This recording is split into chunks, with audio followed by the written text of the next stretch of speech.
So imagine building this like a 650 horsepower off-road supercomputer, right?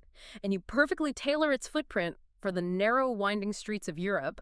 You outfit it to literally power a house, and then you just It refused to actually sell it there. exactly, you just refuse to sell it there. Welcome to a deep dive that is part high-speed electric off-road adventure, part European vacation, and part rigorous German engineering exam. It's quite the mix. It really is. Today, we are unpacking a really fascinating stack of sources that you, our listener, brought to the table. We're detailing the highly anticipated, heavily scrutinized launch of the Rivian R2 crossover. Which is a huge moment for them. Massive. We are going to examine its ambitious global expansion plans, and then to understand exactly what kind of brutal market reality Rivian is trying to conquer, we are contrasting their strategy with some fresh reliability data from like the ultimate legacy automotive giant. Right, Mercedes-Benz. Okay, let's untack this. Because to understand the sheer scale of the gamble Rivian is making, we really have to start with the hardware they're betting the entire company's future on. Yeah, we do. And it is a remarkable set of sources because it captures a company at this massive inflection point. Definitely. Up until now, Rivian has been known for the R1T truck and the R1S SUV, which are Massive. yeah. They are massive, heavy, very expensive luxury adventure vehicles. Right. And the R2 is their big pivot. I mean, this is their first real attempt at a mass market midsize SUV. And the physical scaling down is honestly the first thing you notice in the data. The sources detail a footprint that is 4.75 meters long, 1.98 meters wide, and 1.7 meters tall. Which, for context, like if you are trying to picture this in your driveway right now, that is roughly the footprint of a standard BMW X3. Yeah, it fits in a normal parking spot. Exactly. It finally fits in a normal parking garage. But they clearly haven't compromised on the off-road identity, right? Because it maintains 24 centimeters of ground clearance. Which is serious clearance for a midsize crossover. I mean, the engineering goal here is so clear. They want to retain that rugged, go-anywhere Rivian DNA, but compress it into a package that you can actually navigate through a grocery store parking lot without sweating. Without taking out a cart return, yeah. Exactly. But reading through the launch timelines in these sources, it's complicated. Deliveries are set to begin this spring in the U.S., but the availability is dictated entirely by how much money you're willing to drop. Oh, it is a heavily tiered approach. Very tiered. Like, if you want an R2 this spring, you are buying the R2 Performance model. The top of the line. Right. That starts at $57,990 plus a $1,500 delivery charge. So you're looking at roughly 50,000 euro equivalent. And the specs for that price are genuinely wild. They are. You get an 87.9 kilowatt hour battery delivering 330 miles of range, so about 530 kilometers. And it features this dual motor setup pushing 656 horsepower. A figure that translates to a 0 to 60 time of under 3 seconds. Under 3 seconds. In a mid-size family crossover. It's crazy. It's an absurd amount of power, and it comes with all the premium hardware like matrix LED headlights, an active suspension system, and these special driving modes calibrated for like rally and soft sand. Which is great for the enthusiasts, sure. Right. But then, if we look at late 2026, the R2 Premium arrives. That drops the price slightly to $53,990. You get the exact same battery there, right? Yes, same battery. But the power is dialed back to 500 horsepower. It swaps that complex active suspension for a standard setup, puts you on 20-inch wheels, and because it is slightly less aggressive, the range actually bumps up to 550 kilometers. Which is a trade-off that will make a lot of sense for the average commuter, Yeah. The person who doesn't need to win drag races on their way to soccer practice. Exactly. But then, and this is the big but, comes the long wait. Because the highly anticipated, heavily advertised $45,000 affordable R2 standard, that doesn't arrive until late 2027. Late 2027. Yeah. That base model features a smaller battery, rear-wheel drive, and 265 miles of range. There is also a big battery rear-wheel drive variant coming in 2027 for about $48,490, which boosts the range to 345 miles. And that late 2027 date for the entry-level model, that is the hinge upon which this entire business plan swings. See, I have to push back on this strategy a bit because it feels a lot like a VIP nightclub. Oh, how so? Well, the big spenders, the R2 performance buyers, they get rushed past the velvet rope right now. They're in the club. Meanwhile, the folks who showed up for the heavily marketed $45,000 cover charge are just standing out on the sidewalk and they're locked out for a year and a half. That's a great analogy, actually. Right. I mean, and I know anyone listening to this deep dive is already familiar with the classic top-down Tesla playbook, selling the expensive Roadster before the Model 3 and all that. But is it really an affordable car launch if the actual affordable version of this mass-market car doesn't exist yet? Well, the underlying mechanism of that playbook is pure survival. And what's fascinating here is how risky that bridge is in today's economic climate. Because money isn't cheap right now. Exactly. Building a brand new vehicle platform costs billions. You have research, development, supplier contracts, factory tooling, all before a single car rolls off the line. Rivian literally cannot afford to sell the $45,000 car today. Because they just lose money on every unit. Right, they don't have the manufacturing scale yet. That $58,000 performance model generates the massive immediate profit margins required to just keep the factory lights on.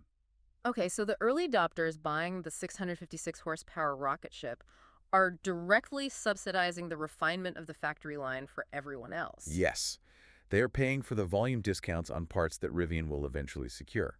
Once they build tens of thousands of those high-margin vehicles, their per-unit production costs drop. And then the cheaper one becomes viable. Exactly. Only then does the $45,000 base model become profitable to manufacture. But executing this strategy today, amidst high interest rates and cooling overall EV demand, requires flawlessly executing the launch of those premium models. Which brings us to the R2's other massive strategic target, and arguably the most crucial one for its survival, which is the European market. Oh, a market where the R2's specific dimensions shift from being like a nice convenience to an absolute necessity. Right. The sources emphasize that the R2 is explicitly designed to thrive in Europe. It drops directly into the most fiercely competitive EV segment over there, going head-to-head with the Tesla Model Y, the VW ID.4, and the Volvo EX30. Heavy hitters. Yeah. And it's not just about fitting down a 16th century cobblestone street, though obviously that helps. Definitely helps. The sources highlight what looks like a genuine secret weapon for Rivian in Europe, which is bidirectional charging. Yes. The R2 can effectively act as a power plant for a home. And the underlying mechanism of bidirectional charging in a European context, it really cannot be overstated. In the US, pulling power from your car is often viewed as a cool party trick, or maybe an emergency backup for a rare grid blackout. Like when a storm hits or something. Right. But the economics in Europe are completely different. Because their electricity prices are vastly more volatile. Highly volatile. And that's coupled with a massive boom in residential solar adoption. So picture this daily scenario, right? You plug in your R2 during the middle of the day when your home's solar panels are generating peak free energy.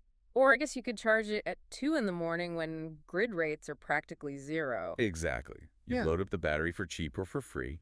Then between like 5:00 p.m. and 9:00 p.m., when everyone gets home, they're cooking dinner, and electricity rates absolutely skyrocket, your house just stops pulling from the grid entirely. It just pulls the stored cheap energy straight out of the Rivian's battery. Yes.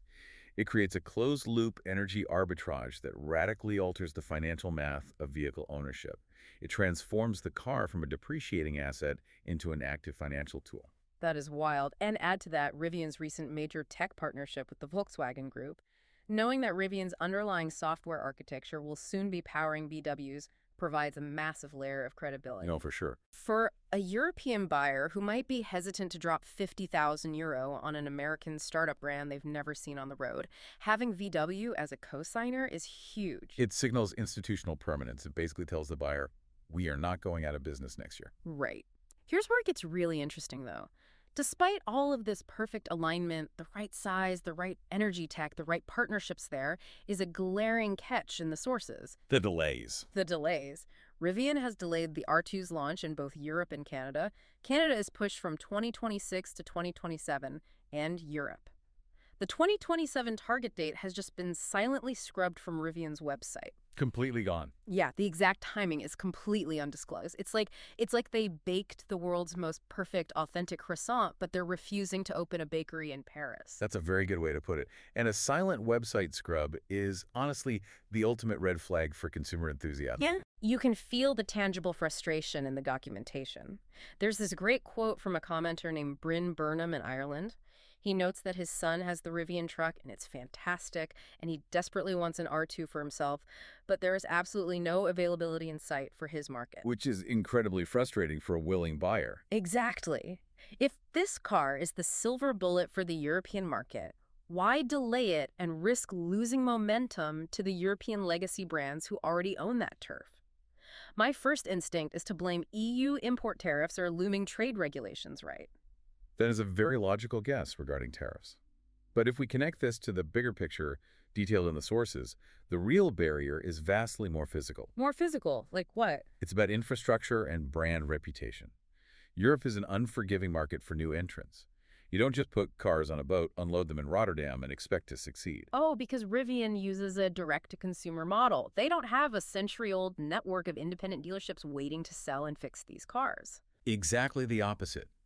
Rivian has to build every single piece of the logistical puzzle completely from scratch. Wow. Yeah, they have to secure real estate for service centers in Munich, Paris, and Oslo.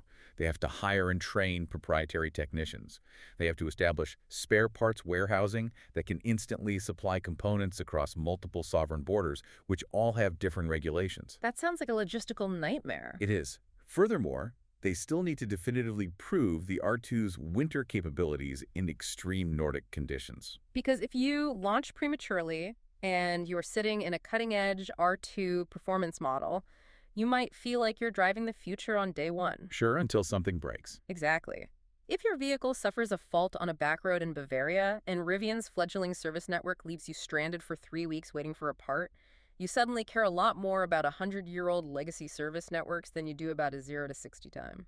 A botched launch in a market with that much premium competition is usually fatal for a brand. They are delaying because they know they only get one chance to make a first impression against the legacy giants who already own that turf. Which brings us perfectly to the final and perhaps most revealing section of the sources you provided. Because Rivian isn't just trying to beat other startups, right? No, not at all. They are trying to steal customers who are deeply accustomed to the premium experience provided by companies that have spent a century refining their craft. We have fresh J.D. Power reliability data on Mercedes-Benz, and analyzing this gives us the exact baseline of brutal expectations that Rivian faces. It's fascinating data. It strips away the marketing and shows us what premium buyers actually value and what makes them furious once the new car smell fades. Let's synthesize this top 5 list because the underlying mechanisms of these complaints are incredibly telling. Okay, let's hear it. So, the most reliable Mercedes model in the study is the C-Class, scoring an 81 out of 100. Buyers loved the premium Mini S-Class interior and the mechanically reliable 2.0-liter turbo engine. But there were complaints, right? Oh, yeah. The MBUX system, that is the Mercedes-Benz user experience infotainment setup, was deemed far too complex, and the brake pedal calibration was too sensitive. Notice the nature of those faults, though. The core mechanicals are solid. The friction points are software interface and electronic calibration. Yeah, it's a recurring theme. At number 2 is the GLE SUV, scoring 79 out of 100. Owners praise the accurate voice commands, but they complain that the optional 21-inch wheels create excessive road noise and the suspension feels bouncy. A bouncy suspension and tire hum. I mean, when those are your top-tier complaints, it speaks to an incredibly high baseline of expected refinement. It really does. But here's where it gets really interesting for me. The vehicles at number 3 and 4, the E-Class scoring 79, and the GLC crossover scoring 77, they scored highly, specifically because they are older platforms. The data points out the W2 13 generation E-Class and the X253 GLC. These models use proven older technology. Right, they aren't the brand new redesigns. Exactly. The biggest complaint for the E-Class was just occasional Apple CarPlay connectivity dropping out. And buyers noted the GLC's infotainment felt dated, even if it worked. The mechanism of legacy auto manufacturing is iteration. Yeah. Mercedes, BMW, Audi, they excel at incremental engineering. They will take a specific chassis platform or like a door hinge, and they will spend 10 years and 3 model generations tweaking it until the physical tolerances are absolutely perfect. Proven technology is reliable technology. But Rivian doesn't have a 10-year iteration runway. No, they are building from a blank sheet of paper. And the danger of that is highlighted by the vehicle at the bottom of this top 5 list, the flagship Mercedes GLS large SUV. Oh, the big one. Yeah. It scored a 75 out of 100.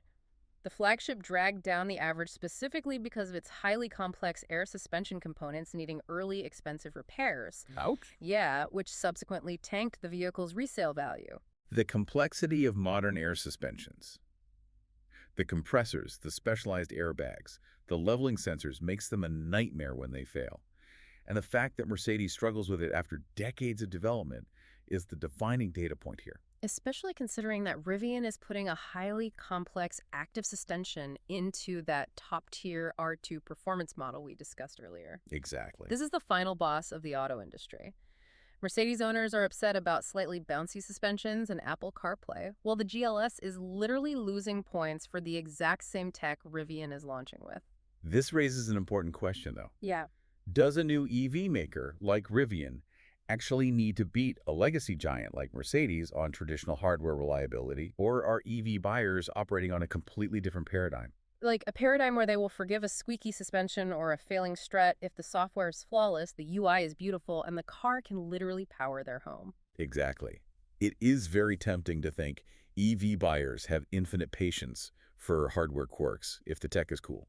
And they do expect rapid, over-the-air software updates and bleeding-edge features. Startups usually excel at software where legacy auto often struggles. Right, hence the MBUX and CarPlay complaints from Mercedes owners. But the tolerance for physical failure vanishes instantly at these price points. I mean, if I drop $60 on a car, the doors better close, right? Exactly. You can patch a buggy infotainment screen while the car's parked overnight.